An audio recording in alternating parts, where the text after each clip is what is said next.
So we're live. We're live. Hi, everyone, and welcome to the Nerdy Up North podcast. It's a nerdy podcast hosted by Northern Nerds.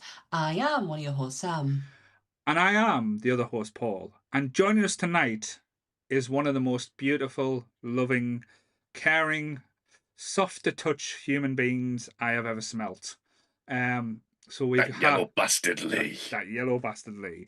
He refused to paint himself, so I was just making sure that he fulfilled his obligation to coming on the podcast and being the yellow bastard. But no, I'm going to be nice to Lee tonight, and I'm going to be nice to nice to Chris as well, because I love Chris. Chris is beautiful. Chris is a normal-sized human being. Chris is lovely, because you can tell he fulfilled the task I give him and done the super thing as well. So yes. So tonight is a special night. We're not going to talk about Sin City now. We're going to talk about the Fantastic Four. No, we won't, because that'll spoil it for everyone, and everyone will log off. No. Go. You need to go and watch that for yourselves. Yes. You don't need to hear our opinions. Go watch for yourselves. And I was not nice to Chris earlier today, even though he didn't hear it. Lee did, but Chris didn't. But yes. When I told him to get out the cinema. No, you should say mean things about Chris. He's saying I look like piss. So The strange thing about today, though, that because Sammy was extra mean to Chris, even when the ratings come up on the cinema, she was like, "Oh, Chris, are you old enough to be here?" No, I just said get out. Chris, get out. Well, how are you, Lee? How are you, my beautiful specimen of a human being? I'm good. It's nice to be back on here. I don't have to be as weird on this show. When was the last time we had you on? We had a full month of Lee. We had the action in April. Oh my god, was that the last time? Yeah. Then we had all the guests on. Then we've had a break because I had a mental breakdown. So mental health is okay, guys. It's fine. And then this is Lee's return because we had Phoebe on. Then we had the Sansa Lambs episode. Then we had Tarantino, and now we've got Lee. God, it just feels like a lifetime ago. A lifetime ago. Yes. He's back. He's back. How is Top Grumps doing? Because the scores are going up. The ratings are in. You're doing well since you've been doing some really bizarre movies. Tell us a little bit about Top Grumps, Lee. Well, we've been changing for this whole year. We are almost up to our first ever anniversary. Mm-hmm. August the 12th, I think, might be our 1 year episode, which we're going to have some special stuff planned for. But we started off making cards for characters, and then we just started reviewing movies. We've kind of scrapped the whole card thing now, and because it was shit. It just contained us in a bit of a box, and we've like had to find our footing a bit with what we actually want to do. I've given you a bit of a nickname as well, haven't I? You're the B-movie bad boys. Pretty much, yeah. We've been reviewing some really shit movies, but we're going to start. We started last week with Napoleon Dynamite, where we're going to start recording ourselves, reenacting our favorite scenes and stupid moments from the movies. Right. So if you're going as like something extra. So if you're going to reenact, say, your favorite moment or scene from Sin City, what would you do? Oh, that's a really difficult one because there's like so many cool moments, like people jumping off rooftops and things like that, and I am stupid enough to do some things like that, but I really shouldn't. I was thinking more like, with you being the yellow bastard, getting Bex to punch her in the balls and rip your dick off. I mean, I was thinking about reenacting that scene and just like having a banana like down there and having like the banana skin pulled away or something like that, but Sammy's just looking a bit green. That might get removed from any YouTube or Instagram short, so I decided not to bother. Certainly. Be interesting. So Sammy, do you want to get the disclaimer out after we've just fucked up? Yeah, that's fine. Sure. Everything discussed in today's episode is our opinions and our opinions alone. If you'd like to discuss anything from today's episode, please come and join us on the Facebook page. Come and join the Nerdy Up North Discord or comment section where we can have an open discussion. What we won't have is anyone coming for us and telling us our opinions are wrong, because we can all agree to disagree in fandom. So, let's keep it fun, keep it kind, and keep the toxic behaviour out of nerdism. Yes, and thank you for everyone in the chat. It's lovely to see so many like faces, some new faces as well. Sean O'Sullivan, nice to see you. Lots of podcasts have a north. We do, and I'm sick of all the podcasts as well. Becca, she's mentioned that it's the 13th, Lee, so she's got you Not the wrote down the 12th. down, Right. and we've got, of course, the beautiful Chris. He is one of the most. He's probably the second most handsome man in the world compared to Lee. But we're not here to talk about the beautiful Lee and beautiful Chris. We're talking about Frank Miller's Sin City. So this is scary because I'm not going to make everyone feel really old now with one sentence. This movie came out 20 years ago. I hate you. 2005. This movie came I out. hate you. I am going to stick with tradition, Mm-hmm. and we're going to do the taglines. Right. Because I totally forgot all about it, and I'm just getting them. Right. We are Okay. professional, honest. We really are. Mm-hmm.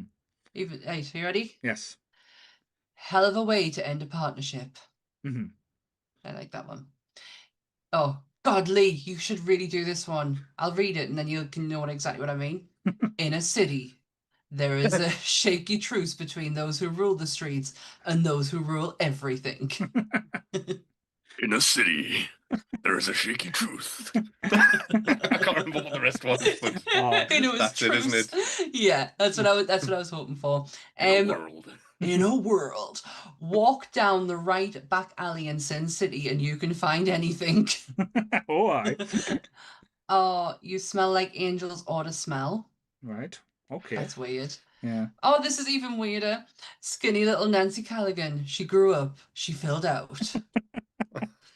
Taglines. She did. She did fill out though. She did. Yeah. You're gonna love this, baby. Do I take this cup down and risk it all? There's a lot of questions in these. Two more. Go for it. Go on. No, I was Oh, going to sorry. say. I was going to say it's very much like Pulp Fiction should have been. There is no justice without sin. Yes. And deadly little Miho. Oh, I love Miho. Miho is one of my favorites in this. But yes. There we go. Taglines. Taglines. This, I think, we were talking about earlier when we were in the pictures. This is probably the most comic accurate movie that has been ever made. I would go on record saying it. If you look at the Frank Miller's Sin City books and comics, it is literally scene from the pages of this book and how they shot it. And I think that is the only way they could have made this movie as well, by doing it that way. Because if they tried to do any like coherent story, I probably could have done a TV show. But what we got, and we're not going to talk about the sequel because the sequel isn't bad. It's just not to the level. Like this came out, it was a surprise. It was a shock. We hadn't seen anything like this before. It came out, no thing, and I know we are quite big on like practical effects in like when we talk about like episodes or like movies and stuff. The practical effects in this movie is some of the best, and again, it's probably how it was shot. I know there's a lot of green screen and stuff, but the actual like makeup on like say Marv, like Oh my God, Marv. Marvel is just like a wrecking ball. But I love anything to do with film noir. Like I love the version of Blade Runner with the voiceover, which not many people do like because it gives that kind of film noir kind of vibe. But this just hit every note perfectly. Like the characters, like the cast. Just to read through the cast, like Jessica Alba, Benicio del Toro, Brittany Murphy, Clive Owen, Mickey Rourke, Bruce Willis, Elijah Wood, uh, Rosanna Dawson, Michael Clark Duncan, Rutger Hauger, Michael Madsen, Nick Stoll. Like, there's so many names, and it's just crazy how they got them all in this movie and the way they did it as well. And even the way it's shot, it's not like a one linear story. It's like all contained in the same kind of world, in the same type of city type thing, but everything kind of flows differently or different timescales. But it's just done so amazing. And I remember seeing this like at the big screen, the pictures, and being completely blown away. What about you guys? What can you remember when it first came out? I was obsessed. Mm-hmm. Like ridiculously obsessed. This is something I'd never seen before. I didn't know who Frank Miller was, like, at all. Like, I am not anywhere near the comic book, knowledge that I have now. But and I didn't care. It was Rodriguez's name attached. That's all I was looking at, even though I know a lot different now. I was obsessed, completely and utterly obsessed. Like, I've got all the graphic novels. Marv was at a time when merch for us was very hard to get. I was so happy with the Marv, and I still have him. I know he's here somewhere. I just don't know where.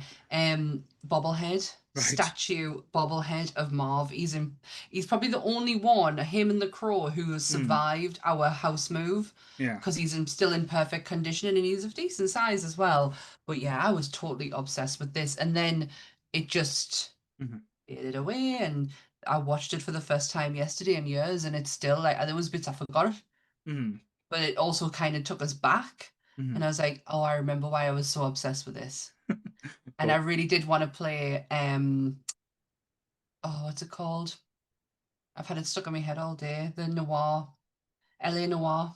All right, the game. Yeah, I really wanted to play LA Noir. Right, it's the same type of vibe. But yeah. Yeah. What about you, Lee? You yellow bastard. Well, firstly, I'm going to have to apologise to you both because I'm going to make you feel bad. But I couldn't go and see this in the cinema. Oh, God, I wasn't no. old enough. Oh, God, no. Oh, you wee young'un, Lee.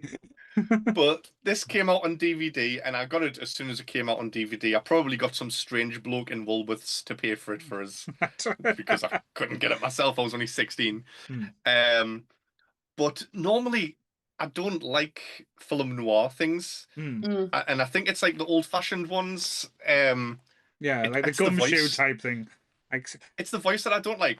What's a fine girl like you doing in a place like this? See? Something that just grinds on us. But this, it's like a modern neo-noir. I think it is neo-noir. Is it called? Yeah, like that's the term for these films. Yeah. This kind of started it, didn't it? And I don't know. This just blew my mind when it first came out. Just all of the styles and everything. I didn't even know it was a comic until a few years ago. Right.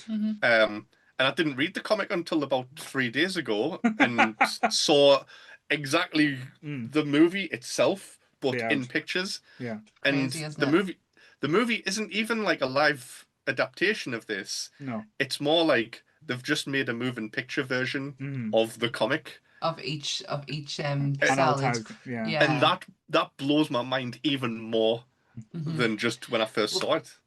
It's such a rare film that there's actually, there's 3 directors in this film. Quite unique. Tarantino is a special guest director, and this is on the back of Rodriguez's direction in Kill Bill.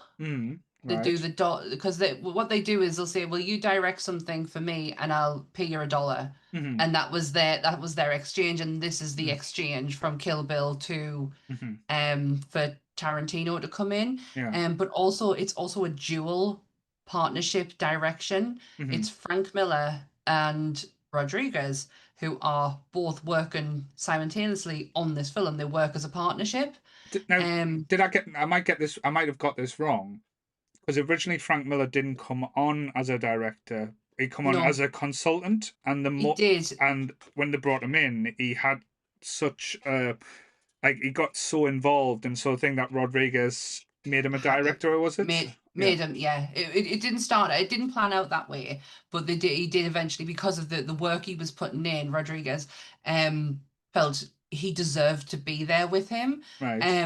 The Directors Guild of America didn't see it that way.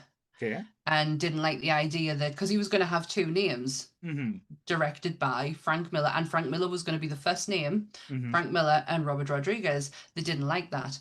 1, because it's kind of not allowed, and 2, he's not an established director. Right, okay. So to get around it, Rodriguez resigned from the Directors Guild of America and went, "Fuck you." which is very Rodriguez style because It's so brave, Mm. so brave, and a movie that could have potentially needed them. Like, you don't know how this is going to go down. Yeah, no, he was. It's such a brave move for him, and to do that for Frank, like, He didn't have to, like, because Frank, didn't have to. within himself, Frank's got a like. He's not got a bad career in comics, shall we say? Well, he was actually going to give full credit Right. to Frank Miller. All He's right. and Miller was like, absolutely not. No, you can't do that. The amount of work that you've put into this, and Rodriguez went, all right, then I'll just resign. Because Like, his name was going on there, hell or high water. Yeah. I don't think they needed to worry about getting help getting this out there, like with the amount of absolutely amazing actors, not you, Clive Owen, in this Oh movie. my god. Oh my god. What a man to suck the energy out of a room. Oh, I liked him in it. He's wow. like his version of Dwight. It was Dwight, wasn't it? He was in this one. Yeah, Yeah. it was Dwight, and Yeah. it's just not who. There's 101 actors who could have done that and been better. I think it's Mine just don't- him. I just don't like him. I didn't mind I him. hate Clive Owen. He's such a boring man, but some of the best scenes have him in. Like Yeah. when he jumps off the rooftop and it's in slow motion, he's narrating over the top. That's such a cool shot. It is, but then you remember it's Clive Owen's face at the top of it. Like, it's good when you're panning from his shoes upwards, and then you're like, oh, it's your face. And the scene where they're in the car, the one that Tarantino directed, Yeah. with Del Toro with his like head going back and forth, and that whole speech where he's going, that's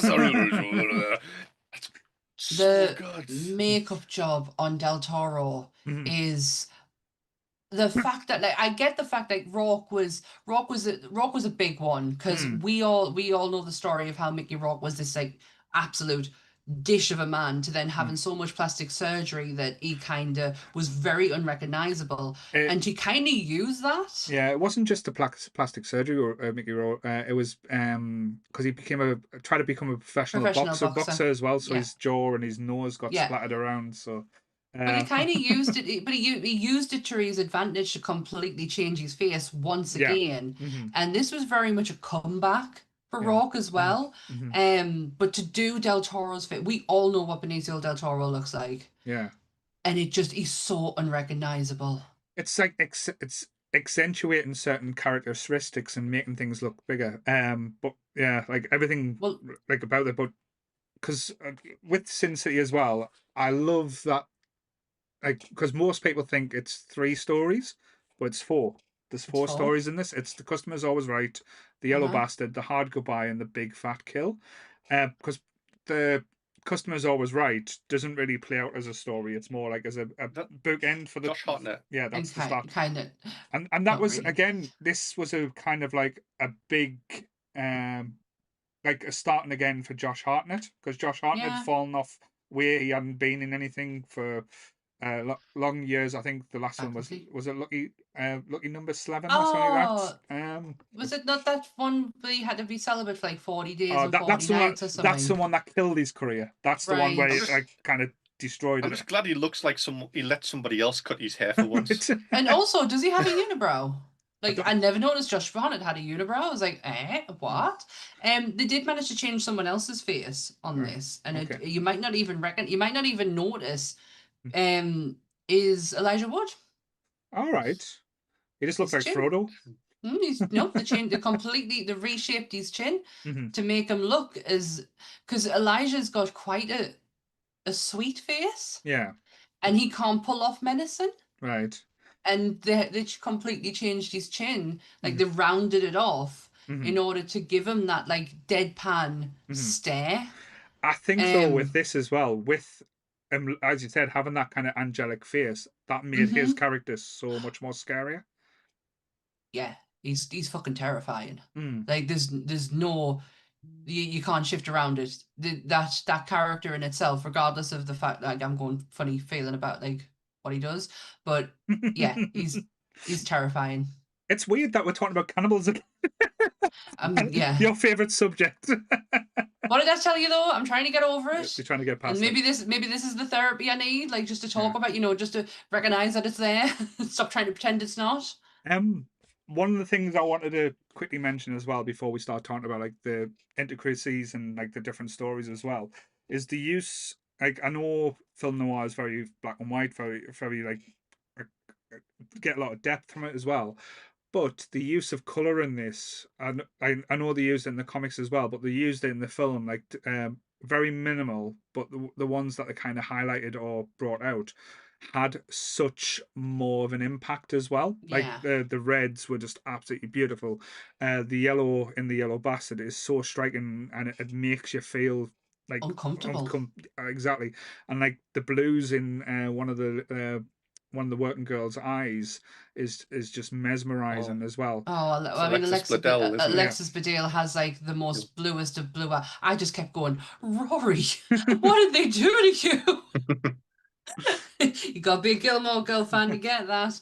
Yeah, and the green in oh gosh, I always forget this actress's name, but she's in Planet Terror. She's in Scream 4. Oh my gosh, why can't I think of her name? Mm.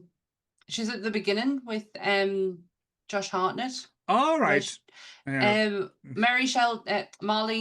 Marley Shelton, sorry. Mhm. Marley Shelton at the beginning with the green eyes. It was absolutely striking. And the one thing I did notice that I've not noticed before, Miho has a very light blue hint to her outfit, and there's like a slight tint. I was like, all right, that's like quite nicely done. Like so, kind of you don't actually notice it, Yeah. but like again using choices to have some blood striking red, and then like probably the only way they could get the Del Toro one through censors is to have that as white as possible, because that would have been a lot of blood to go through. Yeah, and I love the fact that they use the yellow splatter Mm. when needed, but the actual blood when Mhm. needed. There was like a fine line. Sorry, I've just had a mind-blowing moment here. Mhm. So can you, oh my God, can you remember when we did Fanboys for the 12-hour charity stream? Barely, yes. And I mentioned Jamie King's in this. And I was like, well, I know Jamie King. I know that face. I completely got the actress mixed up. Right. I'm thinking of the one from My Name is Earl. Yeah, it's not It's her. not. No. Jamie King is in this film. She plays Goldie and Wendy. And I'm like, that's who Jamie King is. That was my little light bulb moment right there. No, it's fine. But there's a lot of characters that you don't see, or As we learned today. because Sammy and Lee before we go out, if Sarah's watching Sarah Peach, she'll jump up and down. Nick Hoffman is in this movie. Yep. Yep. Very, very unrecognizable. Like to the point of you couldn't pick him out of the film at all unless you're directly staring at the picture of him. It's crazy. He just looks like Rikishi. He does. He does. He doesn't. It's not. It's not. Ron Swanson. No. By any stretch. Like it's definitely not. But that is definitely Nick Hoffman. So my question to you is now, because like I said, we've talked about like say a few different things.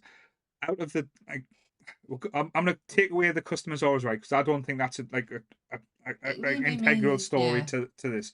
Out of the three main stories, The Yellow Bastard, The Hard Goodbye, and The Big Fat Kill, which story do you like? Not saying the favorite, because again that's an easy one to answer. Which one do you think is the most powerful? That's so hard. Or the most interesting, shall we say? That's so hard because they all have their own. Oh gosh. Oh gosh. That's such a hard one. That's what she said. The Hard Goodbye is always my favorite. Right. Because of Marv. Yeah. I love Marv as a character. Hey, that's I love, a nice coat. I love his honesty. Mm-hmm. He never hit a dame, never hit a broad. I love him so much. But I hate to admit it, but Clive Owens was probably the one that I was like on the edge of my seat with. Because it's also and it is the more interesting one. There's gang warfare there. There's law there. There's like kind of that that truce between the old town and the police. That's kind of like going to come to an end, and things are going to go back to the way they were. There's so much like packed into that. So that is probably the more interesting one. But the one I'll always love will be anything to do with Marv. What about you, Lee? Yeah, I love Marv the most. His was the most exciting. Yeah. But the most powerful one is just all of the Hardigan, like Bruce Willis. it is just so powerful. Like an old man dies, a little girl survives, and the twist as well of like the yellow bastard, where it's like you find out and it's like, oh my god, it's Rourke Jr. It's been him all along. He's had his dick grown back and his his ear extended grown back and belly just everything. made me feel ill. I was like, oh no. That one, I agree with Lee. That one stays with me the longest, just because of the tones and kind of like with it being a two-parter as well, because you don't really expect it, and the way it kind of flows. I love the first part, how basically like Mickey Rourke's character, Michael Madsen's character is trying to keep him away, and like he's. It could be considered fun in his performance. Like, Hardigan, stay away from here. Just don't go in there. But he's playing the part. Damn you, Hardigan. Damn you, Hardigan. But leave that alone. you're 4 days away from retirement. You're 60. You're pushing 60, and you got a bum ticker. But I love probably my favorite line of Madsen. But then it goes from there to the whole tone. It's like, how can corruption is rife and stuff. How can people be that corrupt where they let this sicko junior do what he does to young girls? And it's just brutal and horrible and leaves you like kind of on that hanging point when Bruce Willis is shot and he stays around long enough to kind of make sure that Nancy's okay. That because he was worried that to stop Nancy from talking, they'll probably just kill her because they didn't give a fuck about like human lives in this apparently. No, not at all. But then the second part ramps it up. Like we'll get the uncomfortable conversation out the way straight away. Yeah, let's just do that. Just to make sure people are aware. We know that like as Lee said, Hardigan in the late future, it's about 8 years time, so he's pushing 70. 70. 70. He's 68. Yeah, and then Nancy is 19. And she's kind of like, oh, I love you, Hardigan. It's like, oh, it's always been you. You're 19. Shut the fuck up. Like, yeah, you don't know what life is yet. Kind of thing that's going on. It is very much. I know Stockholm Syndrome was proven to be absolute bullshit, but I'm sure there's something to do with like survivor, I don't know what the word is. Attachment type thing. Like, he was a hero. Yeah, they did something similar with the Starling TV show that I think got cancelled, where they were doing after the effects of Silence of the Lambs, like Clary Starling, but the last that was down the well, she was keep on harassing her because with Starling saving her, she felt like she had some kind of bond with her. So they kind of did that in the show. Even though it was an interesting concept, it was just the show wasn't very good, unfortunately.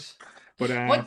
But what I found interesting as well, and something I don't think I was clever enough to pick up back in the day, but was the timeline. Right.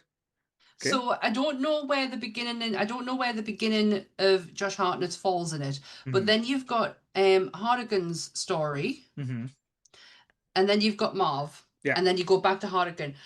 Where I don't know where Marv fits in, because Marv is alive in Hardigan returning, and when Marv leaves Sin City or Basin City, the BA is scratched out. When Hardigan leaves, it's still Basin City, and I was like, "Oh my god, are you trying to confuse me, Rodriguez?" I thought I had this one figured out, but yeah, it goes backwards and forwards. Yeah, I think continuation. I can't say the word now. Continuity. That's the word.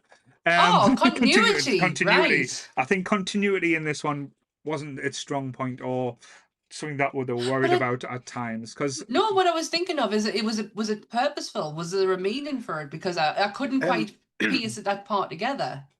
Well, they do cross over a little bit, obviously, like with Marv sitting in the bar when Bruce Willis shows up and sees Nancy up on there. Yeah. But I don't know if they were actually meant to, because nobody really filmed any of this together. No. Like Marv and Nancy they didn't meet like in real life. Neither did Elijah Wood and Mickey Rourke. And Marv? Elijah Wood and never Marv met. never met, and they had a fight together. They were They had a full handcuffed fight together. scene. Yeah, full-on fight scene, and they never met each other. I just want to mention that fight scene as well. How amazing was that fight scene? Like, it's Let's one see you of jump around now, you little bastard. I would love to think that Elijah Wood was like darting around like that, but I just know fine well he's not. But he looked whoever that was made Elijah Wood look phenomenal. Because that fight scene is brilliant. Like he's not only menacingly terrifying, he backs it up with his actions and moves. It's like Marv. It's like snuck on me. Nobody can sneak up on me. It's so quick. No one's quicker than me. It's just I think everything just plays out amazingly well in this movie as well. Like that. It's like Frodo if he actually turned into Gollum eventually. Yes, this is it. This is what we're. Yeah, I like that. I like that analogy. I do love Marv. Like any fight scene with Marv because he doesn't care. No. He doesn't care if he gets knocked on his ass. No. He doesn't care if he's winning. It's just, and he doesn't care if he dies. Well, like he just doesn't care. Yeah, but it's interesting when he's like at the end after he's been blown away by everyone. Like I would love to know the count of how many bullets he takes in this movie as well. Yeah. And he's in the hospital bed and he's like, he actually says they're wasting the time because I know they're going to kill me anyway. So yeah. So what's the point? Wasting all hey. this now with just going through the motions. And I love the fact that they keep trying to get him to confess. And even though the only way he confesses is because they're threatened to kill his mum. That's how sweet he is. Yeah, that's it. He loves women. Like I know he has a moment where he does. I think he slaps Wendy, but it is literally for her own benefit. He doesn't want to see what she's going to be up to. Yeah. Yeah, exactly. You don't need to witness this. Like he's literally doing her a favor. He knows what's behind them, like in that farm. Like she don't need to see it. And also Carla, I have to see her name in order to see it because I just want to keep calling her Gia, and it's not at all. I don't. Carla Gugini, I can't say No, Carla Gugino. Gugino. Oh my God, that woman. She is. Oh. I fell in love with her in Sin City. That was like, not Sin City, Spin City. Sorry, with Michael J. Fox. Oh my God, I keep forgetting she was in that, and now she's obviously gone on to have a huge career with Mike Flanagan, and good because she absolutely deserves it. But that whole scene in the in the cell and with all the heads on the which I know it's slightly a bit sick, but also slightly beautiful at the same time. Like they were posed in such a beautiful way. I was like. I can't quite take my eyes off it, and I know I should. That should be all kinds of wrong to me. Then you get the reveal with that as well. How he talks about the dog feeding the scraps of meat from a hand, and it just shows the stump that's been badly stitched together. They made me watch. Yeah, but the genius part of that is she actually has both of her hands there. You can kind of see them, so the reveal is so freaking terrifying because you're like, shit. Was I really paying that close attention? And oh my God, that woman's body is just perfection. Yeah. I think all the I love her. I think all the women's like. Love her. There's one who I really want to love, but I don't like the look of, and I love her so much. It's Rosario Dawson. She does not suit bondage and tie up and the mohawk. No, I think Paul might disagree.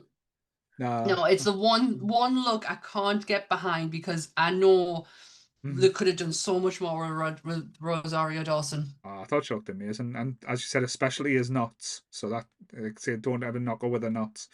Well, Marv did. Go back to like the Marvin like confessing with his mum bit. They didn't put in a scene from the comic, which. After he escapes from the police, he goes back to his mum's house. Yeah. And they have like a nice moment. And I think that would have been really good just for the end bit where he confesses to save his mum. Yeah. I think it's a shame they left that out. It's just been nice to have more Rourke on the screen, to be honest. Like I could have watched a whole film with just the adventures of Marv.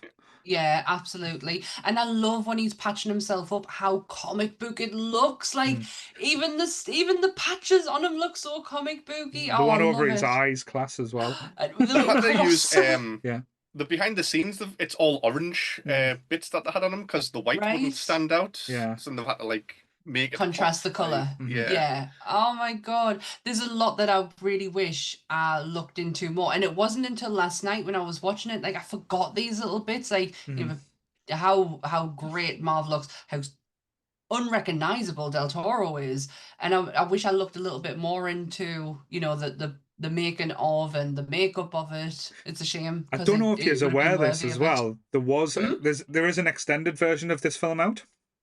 Oh really? No, Yeah. I did not know that. Yeah, there's an extended version. I think it came out a few years ago. I don't know what. It's more just like fight scenes or extended like brutality type thing. But Nice. um, like I remember what Lee said about the comic as well. Like there is a few bits in the comic. I was like, oh, that would have been a nice touch, or that would have been quite sweet if to add a There's bit. bits I'm glad they missed out, Yeah. like the yellow bastard's dick. Oh, We saw enough of that. Like there was no, we didn't need to see any more. were you Yeah. not, were you missing like say the like Watchmen, the big swinging dick? You wanted a little swinging penis. I was like, as South Little Park swing and did. the little one. South Park did in the latest episode. Oh my god, that was so good. Yay, yay, South Park. Benicio del Toro was not meant to be in this film. All right. It was penned and coined and scripted to Johnny Depp, Right, interesting. but he couldn't do it. Okay. Can't remember why, but he couldn't do it.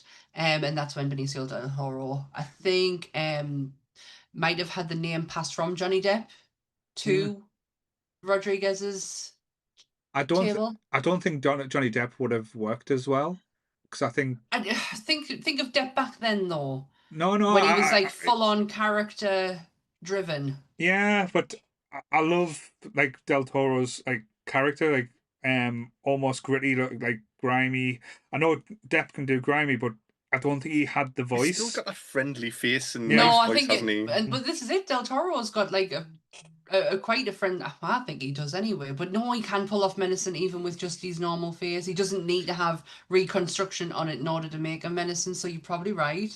That whole scene with the door, he would never have been able to pull that off. Like how calm he was, but how sinister he was at the same time. Yeah, Depp would have just been like, "Oh, Captain Jack's trying to be mean." Yeah, you're right. Also, my gosh, the late great Brittany Murphy in this as well. Oh, bless her, she is beautiful in this as well. Like absolutely stunning. I said to these before we came on, if I could talk like her in this film, I'd do it for the rest of my life. You'd be absolutely sick of us. See, Her voice is amazing. It's either this and Clueless. I always remember Brittany Murphy from though, like as like the movies I always remember from. Girl Interrupted.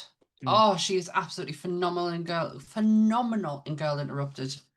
So such a good film, but such a good actress. Totally gone way before our time. But again, Michael Madsen wasn't originally cast for this either. Right. I think he just met He begged Robert him. Rodriguez at some event. It was just like, oh, was it Kill Bill? It was Kill Bill, and he begged him. He was like, why am I not in this film? And he was like, we still have one person that we haven't cast yet, and it was like, the last character. I'll take it. Yeah, it was Kill Bill. The after party. Right. And he went over and he literally got on his knees and begged him. He was like, I need to be in this film. Yeah, he begged him for it. Wow. Yeah, I was reading about it last night because I was like, oh, bless you. But he is so good. He is good and he does suit the part. And if you know if you know the kind of cop he's trying to play, you get it. But if you don't, you kind of like, did you forget how to act? But I think what really helped me was the fact that I watched The Maltese Falcon this year. Right. Because it's very similar. That's the thing. This movie is set out, and like even like the characters in it are very much like of that time, of that space. Like every element, like everything is jacked up or said in a certain way. If people are trying to play it down, it's because that's what that character is meant to be like. It's not meant to be, oh, he's shitting in the bed. I thought it was hilarious. So like the way it starts off when you see Bruce Willis's Hardigan driving the car, like everyone, the way they drive the cars in this movie is absolutely hilarious because it's clearly green screen and it's just like moving the hands or like this. It's but again, it's the way they had to do for the time. I've tried to drive the car like that before to see if it does not work. Do not try it at home. Please do not try it at home. Yeah, I tried to do it where you just your wheels go crazy. One thing that does stand out about this movie, and it's not just the cast, it's like not just the look, is the violence. like how violent and how brutal this is at times. I know Marv is probably the biggest example when he goes through to try and find out like what's happened to Goldie, like the torture scenes with people, like the one where he's driving the car, like, and he's got someone hanging out the car, and they've got his face on the road, and you're just seeing bits of the person kind of going off. It's just So cool. unbelievable. And again, like going back to like Del Toro's character when he's pulls a gun against in Old Town, and the young prostitute just looks and go, "Oh boy, you just made the biggest mistake," and Miho just starts slicing and dicing. Now they could have done that a lot with not showing you stuff, but with this and like the tone and thing, it works so well. So you see his hand get cut off and bouncing around. Then you see all the people in the car freaking out, and he's stabbing them through the roof, and it's going through the eye socket and everything. Through the mouth Yeah. and oh yes. And then the guy who's trying to escape, and she just lops his head off, and it's like rolling about. It's just everything about that is just absolutely hilarious. And then like Del Toro's character still being all insidious and pointing guns at people, and they've got him surrounded. They know he's already dead, and he's just like trying to think of a way out of it. And Miho basically puts like throws the little like blocker in his gun. And Clive Owen's character is actually telling them what to do and not what to do, but he's so fucking pig-headed. He's still going with his gut and instincts, thinking he's going to be okay in this situation. Yeah. But he's clearly not. She's blocked the cap. Yeah. Do not Terrible press it. acting, It though. will backfire. Yeah. Just don't fire. She's blocked your gun. All Trip on right. Clive. Good one. Nice one. Well done. And the amount I of don't know why you bothers us so much. But the amount of decapitations in this movie as well, I would probably say this is one of the most decapitations I've seen in a movie. Well, yeah, there's a whole friggin' room with decapitated heads on a bloody board. There's that, but you don't see them happen. But you see like Del Toro get his head chopped off. You see Elijah Wood's Kevin get his head chopped off. Like it seems While to be he's still smiling. We're still smiling as well. Oh, when that wolf starts eating as well and do the negative effect when you see him chewing on his leg. Oh, Yeah. I love like when Marv first meets the wolf as well. Oh. And he's just like, I don't want to hurt you. And he just knocks it out instead. And then like, he oh, that's really strokes nice of him. And then he strokes him too. Yeah, that was good. He gives him a little pet. I was good watching. I was good. Oh, Samuel like that. She'll be happy with that. Yeah. This is why I love him for. I'm not joking, mind. Like, this is probably like something I proper hyper fixated on when this came out. Like this was just it and everything. I didn't actually get the graphic comics because this came out in 2005 and I met Anthony in 2007. So I didn't get all of them until later, and that's when I started to learn about Frank Miller and you know, I started reading. Like it wasn't fully blown comic book me now or what would be, but it was I'd read Batman his I can't remember what his Batman is. The Dark Knight Returns. Thank you. Yeah, and some Daredevil as well, some Frank Miller. So I've been a fan of Frank Miller probably longer than I've been a actual Marvel fan. Yeah, he's phenomenal. His work is just, it was just different. It was something so different. You know how, like, if you're not a comic book reader and you've got that idea of what a comic book is, he's not that. It was interesting though after this because there was a few missteps when it come to like what he tried to do, because he thought, oh, this is well, not easy, but he knew what to do to make films after. So he tried to do was it The Spirit with who's this Frank Miller. He tried to direct a similar movie. Or was it The Spectre or something? It had Samuel L. Jackson in, and it's absolutely atrocious. It's filmed pretty much the same way as Sin City, but it's not good. It's one of probably the worst films I've seen. I'll be honest with you. Oh my goodness! I never knew he did anything along those lines. Hold on. Keep talking.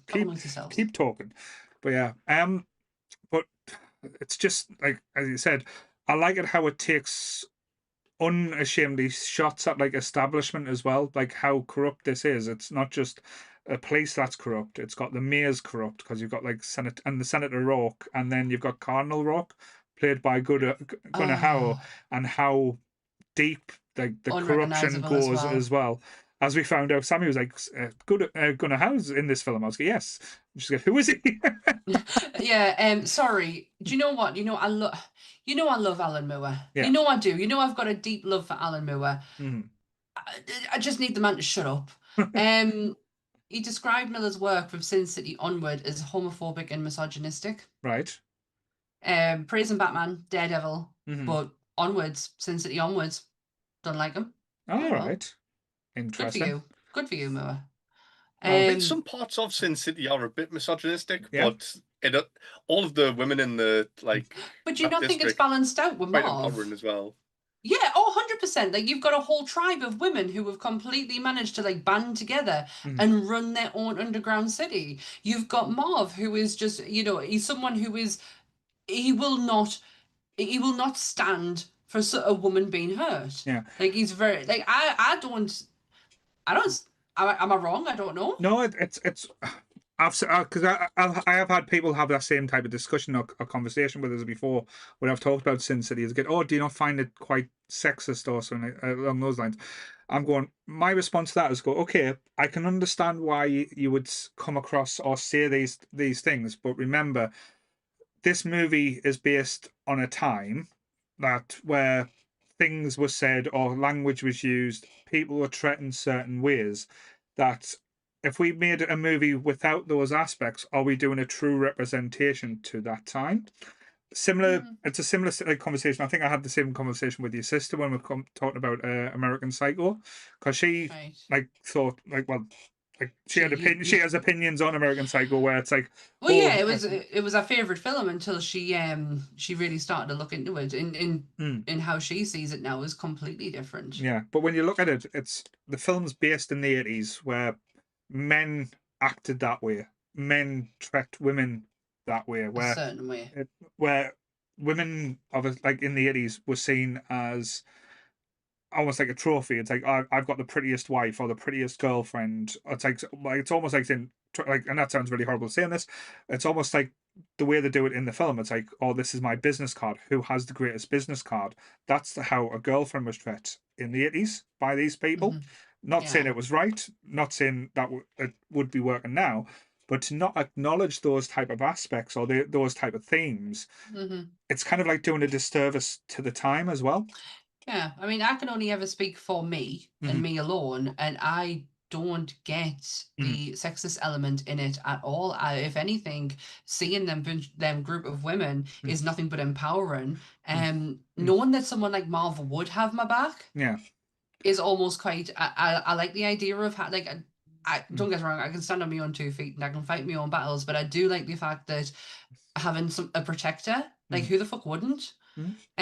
So I can only speak for me. I can't speak for anyone else and how they feel about it. Yeah.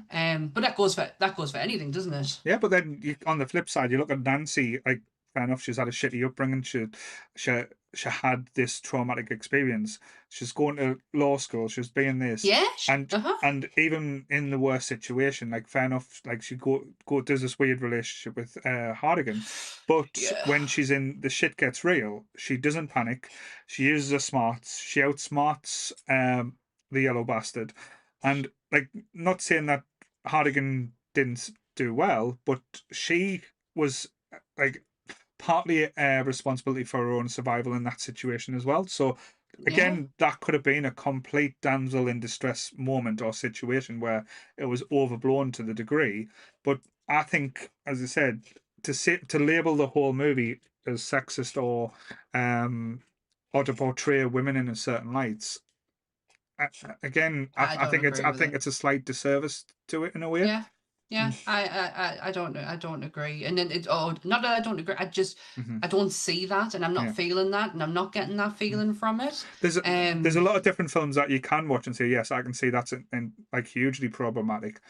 I think this, if you did it any way or tried to take that element out of it, it wouldn't work as well. Because this is noir, this is Pulp Fiction, this is like these used to be like say the little shorts that were in between films. It was like everyone's sexy, everyone's either like sitting in certain categories. That's how Mhm. these stories work. If you try to Yeah. make it overcomplicated, which I think they try to do in later ones, and especially in the second one, it doesn't work as well. It doesn't kind of hit. Mhm. I think the simplicity in these movies as well is Yeah. one of the things why it works so well, and it's beautiful. I Mhm. don't think it's a sexist movie. I think it's just Mm. that there's like characters that are sexist, Mm-hmm. which is just a real thing. It's It's like life. having someone being racist in a movie. It's like, this isn't a racist movie. Mm-hmm. That person is a racist. Yeah. That is the character, or this person is sexist. Mm-hmm. And these things exist, and it's just brushing Yeah. over them to go, these things don't exist in Mhm. this But they world. do. Yeah. It's just stupid. Yeah, this is a world of corruption, Mm. of greed, of, you know, the The most worst of the awful, word, like the worst stuff. of the worst. And you think that sexism and like homophobic and you know the worst, they don't exist here. Mhm. Of course they would. This is worse than Yeah. Gotham City, guys. This is 10 times worse than Gotham City, and it's so real. Like Mm. it's so for something that you don't really get to see a lot. You still feel like you know Basin City. Mm. At least I did anyway. No, But that might just be because of how many times I used to watch this.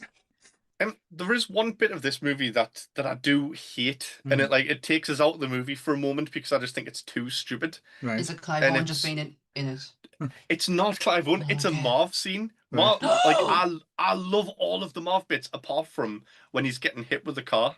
Right. When what's Goldie's sister called again? Wendy. Wendy. When she's driving the car into him and it's like 100 miles an hour and it's like, he would be dead. Come on. Yeah, but also it's Marv, and that you can't tell me that scene is not shot beautifully. I get what you're saying. Like in real It is life, shot he would have been beautifully. dead straight away. But them spins, her looking at him, the fact that he keeps standing up to be hit again, like he was willing to be continuously hit again. When he's in the room with the women and he's all tied up, and he is allowing Wendy to kick the shit out of him, and then just stands up with these like, are we done now? Are we finished here? Are we done? I actually I think I don't love the scene. I just love how it's shot. I think it's absolutely stunning work. But I love all of his lines as well. Just like how Yeah. smooth everything. I'll be out in a minute. Burst Is, through the door. is that the best you got? One You person, got your pussies. He's getting electrocuted. one person we haven't talked about, and that sounds really horrible because I forgot he was actually in this movie till I watched it back. But how amazing he is as Michael Clark Duncan. Oh, Just Michael remembered Clark. he was in that like Yes. 5 minutes ago. Yeah. Until his name came up, I was like, oh my god. Mm-hmm. Yes, totally forgot that. Whoa, gosh, another late great actor, so gone before his time. So much more that we could have seen from him. His second, his first but second. Is it actually? I don't know the time difference. Because he was in Daredevil as well, which is another something Frank Miller has had his hand in. Oh, I don't know. I think I can't remember. I'll have to. I don't know if Daredevil was before or after this, but I can't remember. But this He was a great Kingpin, mind. I don't think many people agree with that, but I did love him as the Kingpin. I didn't mind it, to be honest. I thought it was interesting. I've never seen it. I probably will watch it now because I've just gone and watched the older Fantastic Four ones, so I'll probably watch that now. Might as well. I'm just trying to think the times for that one. I can find out. Talk amongst yourselves. Is that the line of the show now? Just talk about it. So that was 2003. So yeah, Daredevil was before this. So Yeah, so it's his second appearance, but his second appearance within Frank Miller's creative world. I don't think they utilized him as much as they should have in this movie. I mean, it is like based on the comic, so there wouldn't have been that many scenes with him in. To work with, but what he is in, and that eye, the fact that his eyes are the only thing that's like, it's so good. Do you know what? Is it true? I don't know if this is something like I've made up and exaggerated in my head, but he was found through Oprah. Oprah. Yeah. Let me just go to his biography. I'm sure he was on on Oprah. Right. As an audience member. You get a Fulham role. Everyone gets a Fulham role. So you're telling us we need to go and get in the Oprah's crowd to get in the film. I feel like that's something that I've either made up and exaggerated, but Sorry. I could be. Duncan took various security jobs. So he was a security guard for Will Smith, Martin Lawrence, Jamie Foxx, LL Cool J, and Notorious B.I.G.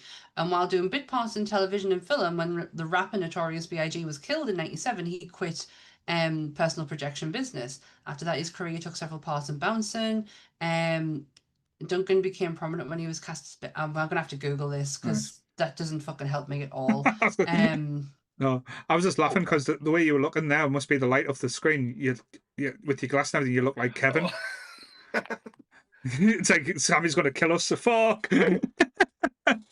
Oh, I think that's a very weird moment in the movie as well, where like Elijah Wood and he's like this really creepy, menacing character, and then someone's like, "Kevin, come here." Yeah, and it's like, Kevin, that's his name. Yeah. Also, the run he does when he's like, when he's like skipping off. It's almost like the NATO run from when they try to invade Area 52, the neutral runner, whatever it's called. Oh, the Naruto. Again, that same storyline when Marv gets Cardinal Rourke and is describing what they did and why they did it as well. It's like, Kevin told me he had the most beautiful voice. He only spoke to me. But when he told him when he eats the flesh of the horse, he sees the shining light and it eats their soul at the same time. I was just like, oh, this is just fucking horrible. Oh my! I am right and I'm wrong in a way. Right. Michael Clarke Duncan did appear on Oprah as part of a dating segment in 1999. That was it. Wow. So his career had nothing to do with Oprah, but he was on it. There you go. Oh well. Oh, okay. Continue. The other priestly guy that he goes to see in the church, where he's like talking to him in the confession booth, is that Frank Miller? Yes. No. It is. Frank Miller is in this. Yes, it is. Yes. Yes. I think he might be the priest, is he? I don't know. Yes, no. Was that no, the no, Nancy yes, Prince? Yes. Hold on, I'll tell you. Frank Miller is the cameo that is the priest. Yes, you're absolutely right. Oh, yeah, he's in the confession booth. Yeah, and Rodriguez is a SWAT team member. Right. Oh, I didn't know that one. Yeah. I mean, you wouldn't, because you're not going to see him. He's got his mask on and stuff, right? Yeah. No, but yes, I knew that was Frank Miller because I recognized him straight away, and I was like, kill him, Marv, kill him. This is definitely one of those movies as well where, because we're in the world of remakes and like extending IP and trying to do more with it. Again, I can see them making a TV show, but how this was shot and the people that were involved, it's one of those films now. I don't think it would work if they try to do anything differently with this movie. Not because last night. This is a movie they need to leave alone. Just leave it. Yeah, this is perfect. Because of how perfect they've translated it from the comics, they can't do it better than that. Yeah, don't do it. I think the only thing that the comics didn't translate over is how scary the characters look. If they made like Marv's face and Hartigan's face exactly like they were in the comics, they're more wrinkled and scarred, and it would look more like a horror movie. Yeah, there was so much horror element into this, like especially the kills and everything, and it was very much like a slasher movie. Yeah, I could have used this. You could have tried to be clever. Went, Dan, here we go. My slasher is Sin City. Explain it to me now. But no, you chose Club Dread. Still stand by that. Still stand by that. Kinda. Glad you do. In a way. In a way. But yeah, I've got nothing more to say. This is like, other than I think it's absolutely fantastic. I love it. I know Lee always holds back and has a few key things he wants to bring to the table. Yeah. So come on, Any Lee. notes? Oh, I think I've gotten everything out. That's what she said. Hey. Hey. So, oh well, that was Sin City. Sin City, but yeah, one thing I think we haven't talked about is the soundtrack as well. Again, it's not one of those where like you hear music and stuff. It's just like, as you said, beating. It's like the heartbeat, and it kind of keeps everything going and kept everything moving as well. The opening is Planet Terror. Yeah, but actually, it's not. Planet Terror is the opening of Sin City because obviously Planet Terror comes later. But you can actually hear it. The tune in the background, what Rose McGowan is dancing to at the beginning of Planet Terror, is the music that's in the background of the opening of Sin City. All right, interesting. But it's Rodriguez. That's his music. That's him playing. That's his style. Yeah, it was very him. Yeah, Okay. I do love how it comes full circle in the movie as well, where we start off with like the Josh Hartnett, Mhm. and then in the end, Alexis gets in the Mhm. lift, and Josh Hartnett's waiting there, and So, do you want a cigarette? it ends with that as well. I'll cash a check in the morning. That's it. I couldn't remember what it was. Yes, but no, one of the timeless classics. I think it doesn't get as much like credit or like love as probably the other, like other comic book style or comic book movies, but I do think this stands with like most of them out there. To be Yeah. honest, as Agreed. but yes, so Yeah. nerds. Oh, actually, one last thing. So in the sequel, isn't it Josh Brolin who is Dwight, Dwight? yeah, because that's his face. Do you, Yeah, I know we've like slagged off Clive Owen a little bit during this episode, but do you think Josh Brolin would have done a better job than Clive Owen in this first movie? no, Yes. I don't. I think it's a very different Dwight. Like, My Care Bear creature could have done a better job than oh, Clive Owen. I'll stand by. I didn't mind Clive Owen in this. I know you don't like him, but I thought he was okay. I think he did his job, and it was I don't interesting like to. him, but I don't think Josh Brolin has the right energy for No. that kind of character. No, he's very much like as you said. If you watch him in No Country for Old Men, it is No Country for Old Men, isn't Yeah. it? Yeah. You got it right. It's very much different energy. It's like very It's low so different key. Brolin Yeah. that it's very unrecognizable Brolin as well. Mm. And it's where the smart choices for Mhm. Brolin started to happen was from there because he realized that his range was it had some depth. It really does. Like he's Old Country for Old Men. It's such a brilliant film, such a masterclass. But I don't know. Yeah. I don't think I focus too much on Dwight because why would I? Marv. Very much. So I found out Sammy's a Marv girl. Yes. Really am. Always have been. We'll find that statue. Do want it. So Sammy, what's happening tomorrow? Tomorrow is the end of Slashaween, thank God. What a choice. Well, why did I decide to do this? I don't know. We'll never know. But tomorrow is Hush. It ends Slashaween. It is on the Nerdy Up North YouTube channel from 8 o'clock in the morning. If you hit the notification bell, you will not miss that the episode is available. And I changed it to 10. Oh, okay. It's Yep. from 10 o'clock tomorrow morning. I did ask. I said I wasn't bothered, but that one, but yes. No. 10 o'clock tomorrow morning. But if you hit the notification bell, you'll be notified that the episode has become available. And this episode and Monsters Up North will be available for your listening pleasure tomorrow.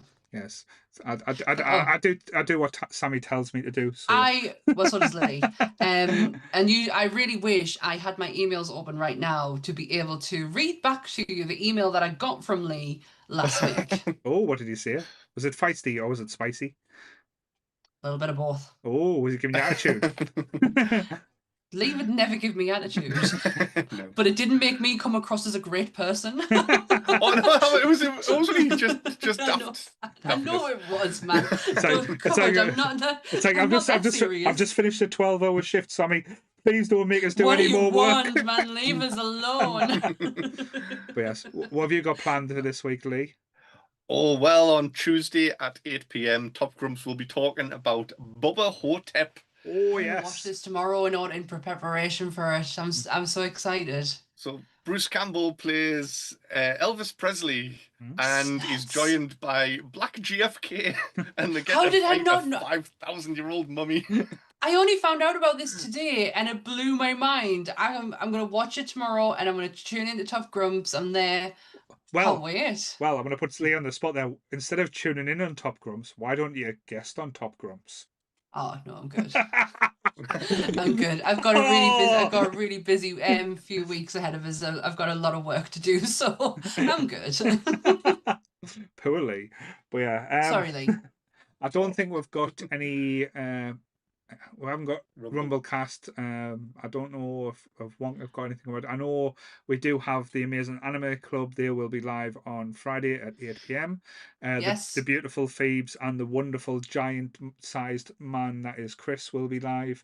I don't know what they're talking about this week. They always keep it a bit secret. They didn't say. I even sat and watched the episode on Friday. It was so good. Their live chat is so much fun. If you love to chat, within it when the episodes are playing. It was a lot of fun.